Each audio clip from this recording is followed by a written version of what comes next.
అగ్ని Pariksha season 2 Bigg Boss 10 episode 6. So ఈ Bigg Boss Agni Pariksha season 2 episode 6 ప్రస్తుతం అలా సాగిపోతుంది అనమాట. ఆల్రెడీ 70 కంటెస్టెంట్స్ లోంచి కొంచెం మందిని సెలెక్ట్ చేశారు. ఆ కొంచెం మందిలోంచి ముగ్గురు అయితే టాప్ లోకి వచ్చారు. నెక్స్ట్ మిగతా వాళ్ళని కొంచెం మందిని అసలు ఏమంటారు, ఏ రీజన్ లేకుండానే ఎలిమినేట్ చేశారని చెప్పాను కదా, అది ఒక బాధాకరమైన విషయం. సో ఇప్పుడు మిగిలిన 14 మెంబర్స్ ఉన్నారు. ఆ 14 మెంబర్స్ లో వెంకటేష్ అనే వ్యక్తి ఎలిమినేట్ అయిపోయాడు అనమాట. అసలు వాళ్ళు ఏం జడ్జిమెంట్ ఇస్తున్నారు, ఎలా జడ్జిమెంట్ ఇస్తున్నారు, నిజంగానే వాళ్ళు కావాలని వాళ్ళకి నచ్చిన వాళ్ళని తీసుకుంటున్నారా, మిగతా వాళ్ళని ఏవో సిల్లీ రీజన్స్ చెప్పి పంపిస్తున్నారా అనేది అయితే ఈ వీడియోలో చూద్దాం మనం. సో బిగ్ బాస్ అగ్ని పరీక్ష 2వ సీజన్ లో 6th ఎపిసోడ్ లో అయితే డేర్ ఆర్ డై అనే టాస్క్ని పెట్టారు. డేర్ ఇవ్వాలన్నమాట, డేర్ ఇస్తారనమాట వాళ్ళు. సో ఆ డేర్ని అయితే మనం ఫుల్ఫిల్ చేయాలి. సో అంటే ఐ మీన్ కంటెస్టెంట్స్ ఫుల్ఫిల్ చేయాలి. అది ఈ టాస్క్లో గెలిచిన వారిని టాప్ 15లోకి పంపించారు. సో అలా ఆ టాస్క్ల ద్వారా ఇప్పుడు నలుగురు అయితే ఈ Bigg Boss Agni Pariksha season 2కి అయితే సెలెక్ట్ అయిపోయారనమాట. సో ఇలా ఈ రోజు ఎపిసోడ్ ముగిసే వరకు టాప్ 15 కంటెస్టెంట్స్ లో హోల్డ్ లో ఉన్న 14 మెంబర్స్ లో ఒక కంటెస్టెంట్ ఎలిమినేట్ అయిపోయాడు. సో రేపటి ఎపిసోడ్ లో 13 ఇంకో 13 మెంబర్స్ ఉంటారు కదా, ఆ మెంబర్స్ నుంచి ఇంకో 15కి సెలెక్ట్ చేశారనమాట 8 మెంబర్స్ ని. అంటే అంతకుముందు 3 రాజ్ కుమారి, మిథిలేష్ అండ్ చరణ్ సెలెక్ట్ అయ్యారు కదా, ఈ రోజు 4 మెంబర్స్ సెలెక్ట్ అయ్యారు, అంటే 7 మెంబర్స్. ఇక రేపటి రోజున ఒక 8 మెంబర్స్, 15 మెంబర్స్ కంప్లీట్ అయిపోతారు అనమాట. సో ఇప్పుడు టాస్క్ల విషయానికి వచ్చేద్దాం. ఈ టాస్కులు కూడా అసలు ఫెయిర్గా జరుగుతున్నాయా, అన్ఫెయిర్గా జరుగుతున్నాయా అనేది అయితే చూద్దాం. ఈ టాస్కుల్లో కొంచెం కొంచెం అంటే ఏమంటారు, బాగా ఆడిన వాళ్ళని కూడా తీసేస్తున్నారు అనమాట. ఈ జడ్జెస్ ఎందుకు ఇలా చేస్తున్నారు, కావాలని మిగతా వాళ్ళకి సపోర్ట్ చేస్తున్నారా, మంచి టాలెంట్ ఉన్న వాళ్ళని తొక్కేస్తున్నారా అనేది మనమైతే ఈ వీడియోలో చూద్దాం. నాకు చాలా డిఫరెంట్గా అనిపిస్తుంది ఈసారి జడ్జిమెంట్. ఒకరోజు ఫెయిర్ అనిపిస్తుంది, ఒకరోజు అన్ఫెయిర్. ఇప్పుడైతే ఆ డేర్ ఆర్ డై అనే టాస్క్ లోకి అయితే వెళ్దాము. శాలిని, అమర్ ఇద్దరు కూడా మొదటి టాస్క్ లో పోటీ పడ్డారనమాట. చాలా బాగా అంటే చాలా బాగా ఆడారు. కుళ్ళిన కూరగాయలు అంటూ పెట్టిన ఈ టాస్క్ లో శాలిని అండ్ అమన్ మసూద్ ఇద్దరు కూడా చాలా బాగా ఆడారు. అమన్ మసూద్ ఐడియా ఉన్నాడు కదా, కొంచెం జోవియల్ గా కొంచెం అమాయకంగా ఇలా కనిపిస్తాడు కదా, నా మైండ్ లో అయితే చాలా ఫిక్స్ అయిపోయాడు అమన్ మసూద్. సో అమన్ మసూద్ అండ్ శాలిని వీళ్ళిద్దరికైతే కుళ్ళిన కూరగాయలు అనే టాస్క్ పెట్టారు. సో ఆ టాస్క్లో శాలిని చాలా స్పీడ్గా దూసుకుపోయింది అబ్బా. అమ్మాయి అయ్యుండి అబ్బాయి మీద ఇదిరా గేమ్ అంటే అన్నట్లు దూసుకుపోయింది. అసలు అవన్నీ వేస్తున్నా సరే తను అదంతా భరిస్తూ ఉంది అంటే అసలు శాలినికి హ్యాట్స్ ఆఫ్ అని చెప్పుకోవచ్చు. అంత యాక్టివ్గా ఆడిందనమాట. అండ్ ఆల్సో అసలు అమన్ కొంచెం తడబడ్డా సరే శాలిని మాత్రం అలా పోస్తూ ఉన్న పైనుంచి అంతే చూస్తూ ఉంది. కానీ ఎంత ఓపిక పట్టిందంటే అంత ఓపిక పట్టింది. అసలు ఆవిడ పేషెన్స్కి హ్యాట్స్ అని చెప్పాల్సిందే ఖచ్చితంగా. ఈ బిగ్ బాస్కి ఆవిడ చాలా డిజర్వ్ అని అనిపిస్తుంది ఖచ్చితంగా శాలిని చూస్తుంటే. సో ఈ శాలిని చాలా స్పీడ్గా దూసుకుపోయింది ఈ గేమ్లో. సో ఈ టాస్క్లో చివరికి శాలిని గెలిచింది. టాప్ 15లో అయితే స్థానం సంపాదించుకుంది శాలిని. సో నెక్స్ట్ వీళ్ళిద్దరిలో శాలిని గురించి చెప్పుకోవాలబ్బా, అసలు మామూలుగా కాదు. అమన్ కూడా చాలా వరకు ట్రై చేశాడు కానీ మధ్యలో గివప్ ఇచ్చేసాడు, నా వల్ల కాదు అని. అమన్ ఒక అబ్బాయి అయి ఉండి అలా గివప్ ఇచ్చేసినా సరే శాలిని మాత్రం ఎక్కడా తడబడలేదు. లాస్ట్ వరకు గెలిచే వరకు నించోనే ఉంది. సో ఆవిడ ధైర్యానికి ఆవిడ పేషెన్స్కి హ్యాట్స్ అయితే చెప్పాలి ఖచ్చితంగా ఇది మాత్రం. సో ఈ టాస్క్లో అయితే శాలిని గెలిచింది, అమన్ ఓడిపోయారు.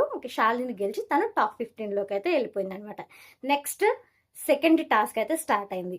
ఆ టాస్క్ సెకండ్ టాస్క్ స్టార్ట్ చేస్తారు కదా, అలా ఆ సెకండ్ టాస్క్ స్టార్ట్ చేసే ముందు అయితే ఒక బ్రేకప్ స్టోరీస్ అయితే చెప్పమని చెప్పారు. సో బ్రేకప్ స్టోరీలు అయితే చెప్పారు. దీపక్, రోహిత్, గాయత్రి సంథింగ్ ఇలా ఇంకా కొంచెం మంది మెంబర్స్ అయితే బ్రేకప్ స్టోరీస్ చెప్పారు. వాళ్ళ బ్రేకప్ స్టోరీస్ చెప్తుంటే ఎలా అనిపించిందంటే, లైఫ్లో ఇంత దెబ్బతిని కూడా ఇలా కంబ్యాక్ ఎలా అవుతారబ్బా, వీళ్ళు ఇంత బాగా కంబ్యాక్ అయ్యారంటే వీళ్ళు ఎంత స్ట్రాంగో వాళ్ళ స్టోరీస్తో తెలుస్తుంది అనమాట. ఇలాంటి ఫేజ్లు కూడా ఉండాలండి లైఫ్లో. అలాంటి ఫేజెస్ ఉంటేనే మనకి ఎక్కడ కష్టం వచ్చినా సరే, ఇంకా ఏ కష్టం వచ్చినా సరే, అలాంటి ఫేజెస్ మనం దాటుకుంటూ వస్తేనే రేపు లైఫ్లో రేపటి రోజున ఇంకా బాగా సెటిల్ అవ్వగలం. సో వాళ్ళ స్టోరీస్ అయితే నాకు చాలా నచ్చాయి అండ్ ఆల్సో చాలా ఇన్స్పిరేషనల్ కూడా. అండ్ ఆల్సో అలాంటి దెబ్బతిన్నా సరే, అలాంటి ఫేజ్లో ఉన్నా సరే ఎలా బయటికి రావాలి, ఎలా స్ట్రెంగ్తన్గా ఉండాలి, ఎంత స్ట్రాంగ్గా మనం కంబ్యాక్ ఇవ్వాలి అనేది వీళ్ళని చూసి అయితే డెఫినెట్గా నేర్చుకోవచ్చు. సో నెక్స్ట్ ఇంకా వీళ్ళందరూ ఇంకా వాళ్ళ స్టోరీస్ చెప్పారు కదా, దీపక్, గాయత్రి, వీళ్ళు వాళ్ళ స్టోరీస్ చెప్పారు కదా. నెక్స్ట్ సెకండ్ టాస్క్ స్టార్ట్ అయింది అబ్బా. అసలు సెకండ్ టాస్క్ నేను అనుకున్నా, అసలు వీళ్ళు ఇలాంటి టాస్క్లు పెట్టింది అంటే లవర్లని అంటే విడిపోయిన వాళ్ళని కలపడానికా, లేకపోతే బిగ్ బాస్ షో ఆడించడానికా, లేకపోతే వాళ్ళ స్ట్రెంగ్త్ ఏంటో తెలుసుకోవడానికా, లేకపోతే వాళ్ళు ఎమోషనల్గా ఎంత స్ట్రాంగ్గా ఉన్నారో తెలుసుకోవడానికా అనేది నాకు ఒక్క నిమిషం అసలు మైండ్ బుర్రపాడనమాట. అసలు అలా ఎలా పెడుతున్నారబ్బా అని అనిపించింది. అసలు ఈ కొన్ని టాస్క్లు వినగానే నాకు చాలా విచిత్రంగా అనిపిస్తుంది. ఇలాంటి టాస్క్లు కూడా పెడతారా వీళ్ళు? ఇలా కూడా మెయింటైన్ చేస్తారా? ఇంత ఏమంటారు, అసలు ఇంత పర్సనల్ విషయాల్లో తొంగి చూస్తారా అని అనుకున్నాను. బట్ ఆల్రెడీ వాళ్ళు క్లారిఫికేషన్ ఇచ్చారు. ఎవరైనా సరే అవి నా పర్సనల్ కదా అని ఎవరన్నా అంటే, బిగ్ బాస్కి వచ్చాక ఎక్కడ పర్సనల్స్ అనేవి ఉండవమ్మా, అన్నీ బయటకు తెలియాల్సిందే, అన్ని జనాలకి తెలియాల్సిందే అని వాళ్ళు ఒక మాట అంటారు. నిజంగానే అదొక ట్రాన్స్పరెన్సీ అనేది ఉండాలి డెఫినెట్గా. ఎందుకంటే మనం ఆ రియాలిటీ షో సెలెక్ట్ చేసుకున్నాం కాబట్టి మనకి ఆ ట్రాన్స్పరెన్సీ అనేది ఉండాలి. ఇన్ కేస్ మనకి అలా ట్రాన్స్పరెన్సీ ఇష్టం లేదు అనుకోండి, మనం ఆ షో సెలెక్ట్ చేసుకోవడం వేస్ట్. అసలు వెళ్ళాల్సిన అవసరమే లేదు, అది మన చాయిస్ కదా. బట్ మనకి కావాలని వెళ్ళాం కాబట్టి మనం ఖచ్చితంగా ట్రాన్స్పరెంట్గా ఉండాలి ఆ షోలో అయితే. సో అక్కడ పర్సనల్స్ అంటూ ఏముండో అన్నీ చెప్పేయాల్సిందే. సో ఇప్పుడైతే సెకండ్ టాస్క్. ఈ సెకండ్ టాస్క్ ఏంటంటే వాళ్ళ ఎక్స్ రిలేషన్షిప్ ఉంటుంది కదా, వాళ్ళకి ఫోన్ చేసి మీరు మళ్ళీ మన జీవితంలోకి రావాలి, మళ్ళీ మనం కలవాలి, వాళ్ళకి ఐ లవ్ యూ చెప్పాలి, సారీ అని అడగాలి అనే టాస్క్ ఇచ్చారనమాట. సో ఈ రెండు టాస్క్ కోసం చాలా మంది ముందుకు వచ్చారబ్బా. ప్రతి ఒక్కరు నేను చేస్తాను ముందు వచ్చారు. సో అలా ముందు వచ్చిన వాళ్ళకి మళ్ళీ ఒక టాస్క్ అనేది పెట్టారు. ఏంటంటే ఒక బెల్ అక్కడ పెట్టారు, ఒక గంట లాంటిది పెట్టుకొని వీళ్ళు పరిగెత్తుకుంటూ స్టార్ట్ చెప్పినప్పుడు పరిగెత్తుకుంటూ ఆ గంట దగ్గరికి వెళ్ళాలి. అలా గంట దగ్గరికి వెళ్ళి ఎవరైతే ఫస్ట్ పట్టుకుంటారో వాళ్ళు ఫోన్ చేసే ఛాన్స్ కొట్టేస్తారు. అండ్ ఆల్సో వాళ్ళు టాప్ 15 బర్త్ కన్ఫర్మ్ చేసుకుంటారు. సో ఇలా ఆ గంటని ఫస్ట్ దీపక్ ఒక అబ్బాయి పట్టుకున్నాడు. ఫస్ట్ దీపక్ పట్టుకున్నాడు కానీ వాళ్ళ ఎక్స్ కాల్ లిఫ్ట్ చెయ్యాల. నెక్స్ట్ ఇంకా రోహిత్ పట్టుకున్నాడు కానీ వాళ్ళకి కాల్ లిఫ్ట్ చేయాల. నెక్స్ట్ ఈ గాయత్రి దరిద్రం ఏంటో కానీ పాపం అన్నిట్లో అక్కడ వరకు ముందుకెళ్తుంది కానీ ఎందులో సక్సెస్ అవ్వలేక వెనక్కి వెళ్ళిపోయింది. సో ఇదైతే మనం డెఫినెట్గా చూద్దాం. సో ఆ గాయత్రి ఎన్ని గేమ్స్లో గెలిచినా సరే, ఎంత స్ట్రాంగ్గా ఉన్నా సరే, ఆ పిల్లకి లక్ అనేది ఫేవర్ చేయాలా. అసలు ఎలా చెప్పుకోవాలరా నాయన అనిపించింది. కనీసం కొంచెం లక్ ఫేవర్ చేయకపోయినా జడ్జెస్ అన్నా ఫేవర్ చేస్తారేమో అంటే అది కూడా లేదు. ఏది ఫేవర్ చేయకుండా అలానే ఉండిపోయారు. ఆ పిల్ల విషయంలో అయితే నాకైతే చాలా బాధ అనిపించింది. మీరేమైనా అనుకోండి కానీ నిజంగా ఒక అమ్మాయి పాపం ఇన్ని గేమ్స్ ఆడి ఇంత పట్టుదలతో ఇక్కడ వరకు వచ్చి ఈ గేమ్స్లో కూడా విన్ అయ్యే దగ్గరికి పోతున్నా సరే, ఏంట్రా నాయన ఆ పిల్ల దరిద్రం అని అయితే అనిపించింది. చాలా స్ట్రాంగ్ కంటెస్టెంట్ అబ్బా, బట్ ఉండాల్సింది ఆ పిల్ల. కానీ కొన్ని రీజన్స్ వల్ల మ్యాథ్స్ ఉంటుంది, ఎందుకంటే ఇన్ని జరిగినాయి కాబట్టి మ్యాథ్స్ ఉంటుంది ఆ పిల్ల గాయత్రి. నెక్స్ట్ చెప్తాను తను ఎలా ఉందో ఏంటో అనేది. సో రోహిత్ వాళ్ళ ఎక్స్ రిలేషన్షిప్లో ఉన్న ఆవిడ ఫోన్ కూడా లిఫ్ట్ చేయలేదు. ఇప్పుడు వచ్చేసి గాయత్రి కూడా గంట పట్టుకొని గెలిచింది కానీ వాళ్ళ ఫోన్లు కూడా అవతల వ్యక్తులు లిఫ్ట్ చేయాల. వాళ్ళకి వాట్సాప్ లేదంట, ఏది లేదంట, ఎలా లిఫ్ట్ చేస్తారు ఇంకా. సో లిఫ్ట్ చేయాల. నెక్స్ట్ దాని తర్వాత లాస్ట్కి సృష్టి వ్యాకరణం. ఆ పిల్లకి ఛాన్స్ వస్తుంది. తను కూడా చాలా బోల్డ్ అబ్బా. తను మాట్లాడుతుంటే ఎంత ఎమోషనల్గా అనిపించిందంటే ఆవిడ మాట్లాడుతుంటే అసలు చూడాలి చూడాలనిపించింది. నేను ఆవిడ మాట్లాడిందే మళ్ళీ తిప్పి తిప్పి తిప్పి ఒక 10 టైమ్స్ చూసినట్టున్నా. ఎంత బాగా మాట్లాడిందంటే అసలు ఫోన్ చేస్తుంది వాళ్ళ ఎక్స్ రిలేషన్ పర్సన్కి, హాయ్ చెప్తుంది, మాట్లాడుతుంది. ఇంకా నువ్వు లేకుండా నేను ఏది చేయలేకపోతున్నాను, నువ్వు నా లైఫ్లోకి మళ్ళీ రావాలని కోరుకుంటున్నాను, నువ్వు నాకు కావాలి. ఆవిడ చెప్పే విధానం చూస్తే ఎంత ఎమోషనల్గా ఉంది అంటే అసలు మామూలు ఎమోషనల్ కాదు, అసలు అంత ఎమోషనల్గా ఉంది. మళ్ళీ మళ్ళీ నా జీవితంలోకి రావాలి, నువ్వు లేకుండా నేనేం చేయలేకపోతున్నా, నాది mistake, sorry, I love you. ఎంత గట్స్ ఉందబ్బా అమ్మాయికి, మామూలు అమ్మాయి కాదు అసలు. ఎంత బాగా చెప్పిందంటే చూసిన వాళ్ళ కళ్ళల్లో నీళ్ళు వచ్చేసినాయి అసలు. సృష్టి వ్యాకరణం ఈ దెబ్బతో ఒక హైలైట్ వెళ్ళిపోయిందనమాట అంత ఎత్తున. నాకైతే చాలా బాగా అనిపించింది అబ్బా. అసలు ఆవిడ ఎమోషన్ అనేది ఆవిడ కళ్ళల్లో తెలిసిపోతుంది ఈజీగా. ఆవిడ మాట్లాడుతుంటే నాకు అసలు ఈజీగా ఆ ఎమోషన్ అనేది క్యారీ ఫార్వర్డ్ చేస్తున్నట్లే అనిపిస్తుంది. సో అసలు చెప్పడానికి మాటలేవు, ఆ పిల్ల అంత బాగా మాట్లాడింది. బట్ నువ్వు మళ్ళీ నా లైఫ్లోకి రావాలనుకుంటున్నాను అని చెప్పింది, ఐ లవ్ యూ అని చెప్పింది, తర్వాత సారీ కూడా చెప్పింది. నేను మళ్ళీ ఊరికి ఇలా కాల్ చేసి నిన్ను ఇబ్బంది పెడుతున్నానేమో, మేబీ అంతకు నీ లైఫ్లో ఇప్పుడు నువ్వు హ్యాపీగానే ఉండుంటావు అని చెప్తే ఓకే ఇట్స్ ఆల్ రైట్, పర్లేదు అని ఏం మాట్లాడకుండా సైలెంట్గా ఫోన్ కట్ చేస్తాడనమాట. ఎంత బాగా మాట్లాడిందంటే లవ్ యూ అబ్బా, అంత బాగా మాట్లాడింది. బట్ ఇక్కడ మనం ఆలోచించాల్సిన విషయం ఇంకోటి ఏంటంటే, ఈ అమ్మాయికి ఇంత ఊరట ఇస్తున్నారే, ఒక ఛాన్స్ ఇస్తున్నారు, బట్ ఆ అబ్బాయి అవతల ఇంకా ఫీలింగ్స్ ఆ అబ్బాయి ఫీలింగ్స్ ఇంకా ఎలా ఉంటాయి, మర్చిపోయిన వాటిని మళ్ళీ ఏమంటారు తవ్వి తీస్తుంటే ఇంకా ఎలా ఉంటుంది. ఎక్కడున్నావు అంటే ముంబైలోనే ఉన్నాను అన్నది, ముంబైలో ఎక్కడున్నావు అంటే ఇంట్లోనే ఉన్నాను అని చెప్తుంది. భలే మాట్లాడింది, చాలా క్యూట్ కన్వర్జేషన్ అనిపించింది. బట్ అవతల నుండి అంత రెస్పాన్స్ లేదనిపించింది, కానీ ఎంతైనా బాధ ఉంటుందబ్బా. ఎందుకంటే ఒకప్పటి రిలేషన్ మళ్ళీ ఇలా మాట్లాడుతూ ఉందంటే డెఫినెట్గా బాధ అనేది ఉంటుంది. బట్ ఆ అబ్బాయి ఎలా ఫేస్ చేస్తున్నాడో ఆ అబ్బాయి నెక్స్ట్ టైం బిగ్ బాస్కి వచ్చినప్పుడు తెలుస్తుంది అనమాట. ఆయన గారు వస్తే ఒకవేళ ఎవరో ఆ పర్సన్. బట్ వెరీ లక్కీ అబ్బా. నేను ఇన్ కేస్ నాకు అనిపించింది ఒక్కోసారి వాళ్ళు కలిసి ఉంటే బాగుండేది అనిపించింది. ఆ పిల్ల అంత ఎమోషనల్ అయిపోయింది. ఒక ప్యూర్ లవ్ అనేది ఉంటేనే, ప్యూర్ బాండ్ అనేది ఉంటేనే, ప్యూర్ రిలేషన్షిప్ అనేది ఉంటేనే అంత అనిపిస్తుంది అనమాట మనకి. బట్ ఆ పిల్ల చాలా అంటే చాలా ఎమోషనల్ అయిపోయింది. నాకు చాలా నచ్చేసింది అబ్బాయి. ఇంకా కానీ అవతల పిల్లాడు కూడా ఎంత ఎమోషనల్ అవుతున్నాడో, ఎంత బాధపడుతున్నాడో పాపం తనకే తెలియాలి అది. అమ్మాయివి ఎమోషన్స్, బట్ అబ్బాయివి కాదా? నెక్స్ట్ మన తమ్మునీళ్ళు ఇదే. నిజంగానే కదా, ఈ అమ్మాయికి కూడా ఓదార్పునిచ్చారు, మరి ఆ అబ్బాయికి ఎవరిస్తారు ఓదార్పు? ఎవరు ఇన్కేస్ తనకి పక్కన ఎవరు ఉండకపోవచ్చు కదా, తన ఎమోషన్ అనేది ఎవరికి షేర్ చేయాలో తెలియకపోవచ్చు కదా. బట్ ఈ అమ్మాయి గట్స్ నాకు చాలా అంటే చాలా నచ్చింది. ఇప్పుడు ఇలా సడన్గా ఫోన్ చేసి మాట్లాడడం నా తప్పే, సారీ అని ఫోన్ కట్ చేస్తుంది. ఒక మిట్ట ఎక్కేసిందబ్బా.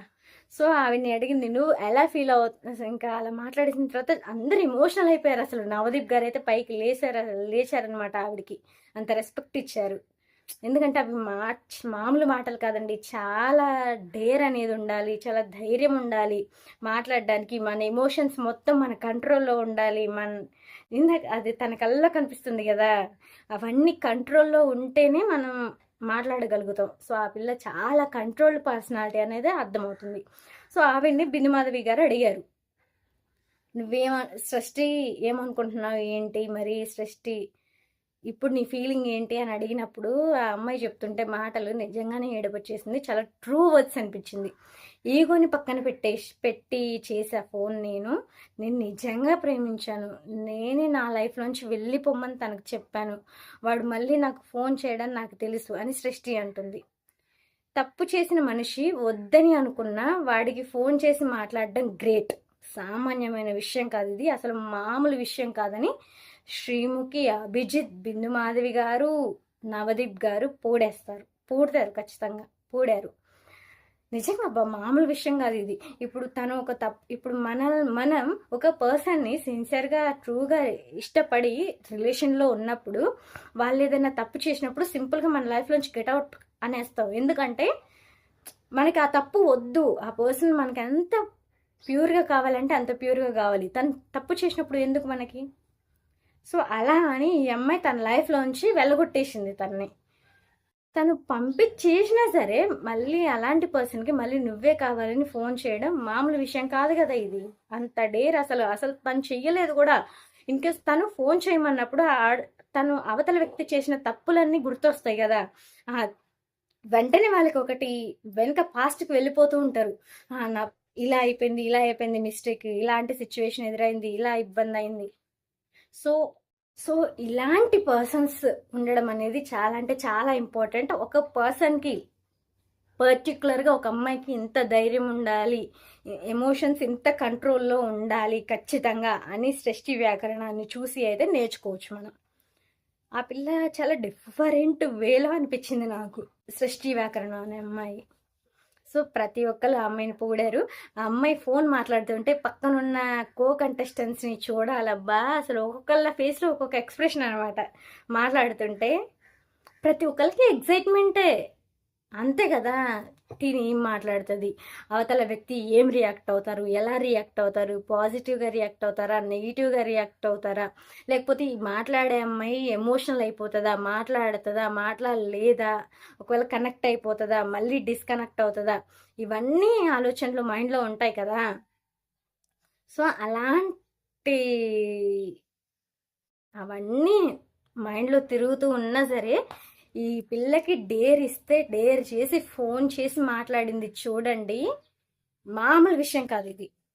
సో, అలా సృష్టి వ్యాకరణం తన ఈగోని పక్కన పెట్టేసి జెన్యూన్‌గా ఇష్టపడి మళ్ళీ తను తప్పు చేశాడని తన లైఫ్‌లోంచి పంపించేసిన వ్యక్తికి ఫోన్ చేసి నువ్వు కావాలి, ఐ లవ్ యూ అని ఇలా చెప్పి, మళ్ళీ నీకు ఫోన్ చేయడం నాదే తప్పు అని చెప్పి కట్ చేసింది చూడండి. అసలు ఆ పిల్ల సో, ఇవన్నీ చేసినందుకు ఖచ్చితంగా టాప్ 15 బర్త్ కన్ఫర్మ్ అన్నట్లే ఆ అమ్మాయికి. కన్ఫర్మ్ అయిపోయింది. గెలిచేసింది కదా టాస్క్. డేర్ చేసింది కదా! సో, నిజంగా one of the strong contestants అవుతుంది ఈ అమ్మాయి అని అనిపిస్తుంది నాకు. నెక్స్ట్ థర్డ్ టాస్క్ అయితే ఇచ్చారనమాట. సృష్టి వ్యాకరణం అయితే సెకండ్ టాస్క్ కంప్లీట్ చేసేసి గెలిచి టాప్ 15 బర్త్ అయితే కన్ఫర్మ్ చేసుకుంది. నెక్స్ట్ థర్డ్ టాస్క్ అనేది జరుగుతుంది. సో, ఈ థర్డ్ టాస్క్ ఏంటంటే టాటూ అని చెప్తారు. అంటే జడ్జెస్ చెప్తారనమాట. అభిజిత్ గారు, నవదీప్ గారు అండ్ ఆల్సో బిందు మాధవి గారు. సో, టాటూ అన్నప్పుడు మ్యాక్సిమం అందరూ నించుంటారు టాటూ వేయించుకోవడానికి. నెక్స్ట్ ఆ టాటూ నుదిటి మీద, ఫోర్ హెడ్ మీద వేయించుకోవాలి అని శ్రీముఖి చెప్తుంది. సో, అయినా సరే ఎవ్వరు వెనక్కి దగ్గరు. అయితే టాటూ ఏమనుకుంటున్నారు అని అడిగి తూ నా బతుకు అని వేసుకోవాలి టాటో అని చెప్తారు. అయినా సరే ఎవ్వరు వెనక్కి దగ్గరు. అసలు నాకే అనిపించింది ఏంట్రా బాబు వీళ్ళు అసలు ఎంత స్ట్రాంగ్గా ఉన్నారు. టాటో తూ నా బతుకని ఫోర్ హెడ్ మీద వేయించుకుంటారంట, దానికోసం అందరూ నించున్నారు అని. అలా నించోడానికి వాళ్ళ పట్టుదలేనండి కారణం. వాళ్ళు నెక్స్ట్ నేను అగ్ని పరీక్షలోకి వెళ్ళాలి, నెక్స్ట్ బిగ్ బాస్లో నేను కనిపించాలి అనే ఒక ఎయిమ్తోనే దేనికైనా సరే రెడీ అవుతూనే ఉన్నారు వాళ్ళు. వాళ్ళ డేర్కి హ్యాట్స్ ఆఫ్ చెప్పాల్సిందే. ప్రతి ఒక్కళ్ళు వాళ్ళలో ఉన్న ది బెస్ట్ ఇస్తున్నారు ఖచ్చితంగా. ఇది మాత్రం వాళ్ళు పెట్టే ప్రతి పట్టుదల మీద, వాళ్ళు పెట్టే ఎఫర్ట్స్ అవే చెప్తున్నాయి వాళ్ళ పట్టుదల గురించి. వాళ్ళు ఎంత ఎఫర్ట్స్ పెడుతున్నారు. సో, తూ నా బతుకు అని వేసుకోవాలి ఫోర్ హెడ్ మీద అని చెప్పారు. అయినా సరే ఎవ్వరూ తగ్గరు. ఐఎమ్ ఆ లూజర్ అని ఎంచుకోవాలి అంటారు. అయినా సరే ఎవరు తగ్గరు. ఇంకా లాస్ట్కి ఆమె లూజ్ అంటే నువ్వు ఎందుకు వేయించుకోవాలనుకుంటున్నావు టాటో అని అంటారు. ఒక అమ్మాయి చెప్తుంది నేను టాటో వేయించుకోవాలనుకుంటున్నాను ఎప్పటి నుంచో కోరిక అంటే, ఏంటి తూ నా బతుకని వేయించుకోవాలని కోరిక అని నవదీప్ అని ఒక ఫన్ వేలో అవుతుంది అనమాట అది నిజంగానే. బట్ సరే ఏదో ఒక టాటో వేయించుకుంటాను అంటారు. ఇంకా నెక్స్ట్ ఇంకొకరిని అడుగుతారు. అడిగినప్పుడు నేను బిగ్ బాస్కి రావాలి, అది డేర్, నేను డేర్ తీసేసుకుంటా అంతే, డేర్ ఇచ్చేస్తాను అని డేర్ చేస్తాను అని చెప్పారు. నెక్స్ట్ ఒక్కొక్కరు వాళ్ళ స్టోరీస్ విన్నాక దేనికి వేయించుకోవాలనుకుంటున్నారు ఏంటంటే, మ్యాథ్స్ ప్రతి ఒక్కళ్ళు బిగ్ బాస్కి వెళ్ళాలనే కోరికతోనే దేనికైనా సిద్ధపడుతున్నారు. సో, మ్యాక్సిమం రీజన్స్ అవే చెప్పారు. ఇంకా లాస్ట్కి బిందు మాధవి గారు చెప్తారు కదా, అమ్మాయిలకి కాదు ఇది, అబ్బాయిలకి, ఓన్లీ అబ్బాయిలకి వేయించుకోవాలి అని చెప్తారు. సో అమ్మాయిలు వెళ్ళి కూర్చుంటారు. ఇంకా లాస్ట్కి కృష్ణ అనే కంటెస్టెంట్ని పిలుస్తారు. ఇంకా తూ నా బతుకు అని టాటూ వేయించుకుంటాడు, ఫోర్ హెడ్ మీద వేయించుకుని టాప్ 15లో బర్త్ని కన్ఫర్మ్ చేసుకున్నాడు. సూపర్ కదా. నెక్స్ట్ ఫోర్త్ టాస్క్ అనమాట. ఫోర్త్ టాస్క్ వచ్చేసి హెయిర్ కట్ టాస్క్. ఈ హెయిర్ కట్ టాస్క్కి అమ్మాయిలంతా రెడీ అవుతారు. సో ఈ హెయిర్ కట్ ఏ రేంజ్లో ఉండాలో కొన్ని ఫోటోలు చూపిస్తారనమాట జడ్జెస్. అబ్బాయిలా కటింగ్ చేయించుకోవాలని, లైక్ అసలు మొత్తం ఇంకా అబ్బాయి కటింగ్ మొత్తం క్రాప్ అనమాట. సో అలాంటి ఆ ఫోటోలన్నీ చూపిస్తారు. అబ్బాయిలా కటింగ్ కొట్టించుకోవాలని చెప్పడంతో ఒక కంటెస్టెంట్ వెనక్కి వెళ్ళిపోతూ ఉంటారు. హెయిర్ అంటే అమ్మాయిలకి ఎవరికి ఇష్టం ఉండదు చెప్పండి, అందుకే ఎక్కువ హెయిర్ మీద పడతారు అందరూ. సో ఇంకా పక్కకి వెళ్ళారు. సో కానీ లేడీస్ అంతా కూడా ముందుకు వస్తారు. ఒక్క కంటెస్టెంట్ వెనక్కి వెళ్ళిపోతుంది, మిగతా వాళ్ళు ముందుకు వస్తారు. అందులో బాగి అనే కంటెస్టెంట్ బెల్ పట్టుకుంటుంది. అంటే బెల్ పట్టుకుంటేనే కదా, ఎవరు విన్ అయితే వాళ్ళకే కదా టాస్క్. సో బెల్ అక్కడ పెట్టారు, గంట. ఇంకా టాస్క్ జరగగానే అలా గంట దగ్గరికి వెళ్ళగానే బాగి అనే కంటెస్టెంట్ అయితే పట్టుకుంది. సో ఆ టాస్క్లో బాగి అనే అమ్మాయి సెట్ అవుతుంది, అది టాస్క్ కంప్లీట్ చేస్తుంది అనమాట. ఫస్ట్ నవదీప్ గారు చేస్తారు, మీకు గుండు అని చెప్తారు, అది హెయిర్ స్టైల్ అని. బట్ హెయిర్ స్టైలిష్ని పిలిచి చిన్న కటింగ్ లాగా అయితే కొట్టేసి వెళ్తాడనమాట. అందులో బాగి కూడా టాప్ 15కి వెళ్తుంది. సో నెక్స్ట్ ఇంకొక టాస్క్. ఇదేంటంటే విధిని నమ్మే వాళ్ళు ముందుకు రండి అని చెప్తారు. అందులో 4 కార్డ్స్ ఉంటాయి. ఆ 4 కార్డ్స్లో 2 టాప్ 15లోకి వెళ్ళి ఉంటే 2 ఎగ్జిట్ ఉంటుంది అంటారు. సో ఇద్దరు వచ్చి వీటిని సెలెక్ట్ చేసుకోవాలి. ఒకవేళ 2 ఎగ్జిట్ వస్తే మాత్రం వాళ్ళు ఎలిమినేట్ అవుతారు. వాళ్ళకి ఒక టాస్క్ ఉంటుంది, గెలిచిన వాళ్ళు హోల్డ్లో ఉంటారు.